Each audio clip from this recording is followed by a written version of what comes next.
conditions of public trust and the change they want to see in their lives. And the last thing that I think we failed to do was we failed to be with people where they are. In this last election in 2024, we, the Democrats, poured more than $1 billion into just 7 states. There are 43 more that have hundreds of millions of our fellow Americans who would love to be part of the election and the campaign.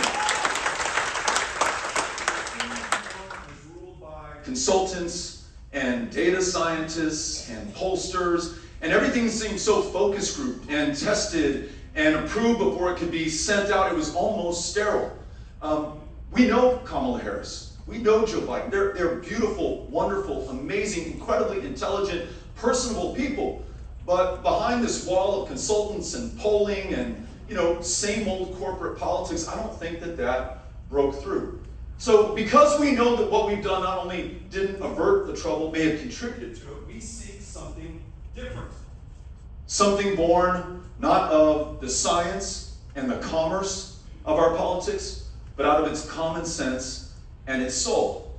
Now, to be clear, it's not just on Democrats. We face the greatest threats this country has ever seen. The power and the strength of those who attack this country from within has never been greater.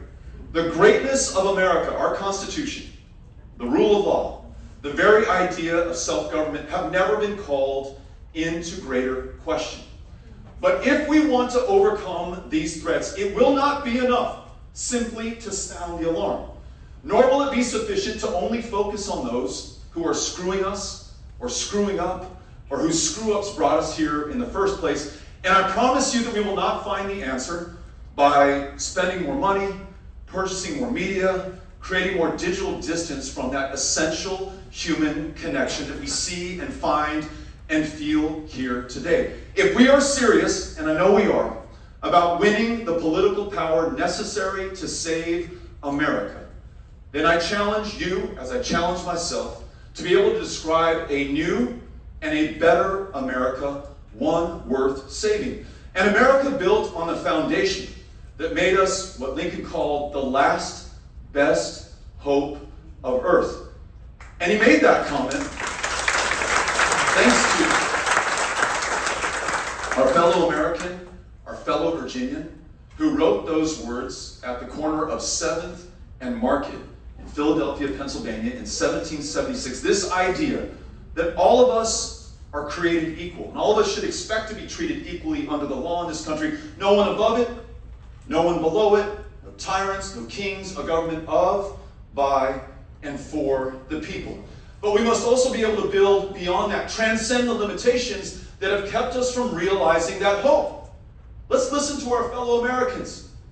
They don't find that promise fulfilled in their days, in their lives, in their families, and for their kids. And if they don't see a future for themselves, they're willing to gamble on something like we saw in 2024. But to realize this, we're going to need something better than what we have right now. I mentioned, I don't know that we're living in a democracy anymore. So I want you to imagine that. I want you to imagine a future for America where it is people, not corporations. It is speech and not money that determine the outcomes of our elections, the policies that we choose to pursue together, and the future that we build for this country and our kids and the generations that follow. I want you to imagine public leaders who are really our public servants, who are accountable to us, who hold town hall meetings just like this and take any question from anyone, no holds barred, all comers welcome, who no longer can choose their own voters or set themselves up for life in the office that they hold, but instead are freed from the shackles of fealty to donors and even party hierarchy so that they focus on what we need and delivering for the American people. That's a democracy. And when they run for office, I want you to imagine them no longer putting out these god-awful 30-second ads that were produced in an AI factory in Washington, D.C., or bombarding us with, please give me $25 right now, or the world is going to end and the sky is going to fall. But instead, campaigns run on the ground, face to face, person to person, human being to human being, listening talking, working through our differences so that ultimately we can work together. We can no longer say to the American people that we are about saving our democracy. It is confusing to them. They recognize that there was one person who was able to spend $300 million himself to help Donald Trump get elected.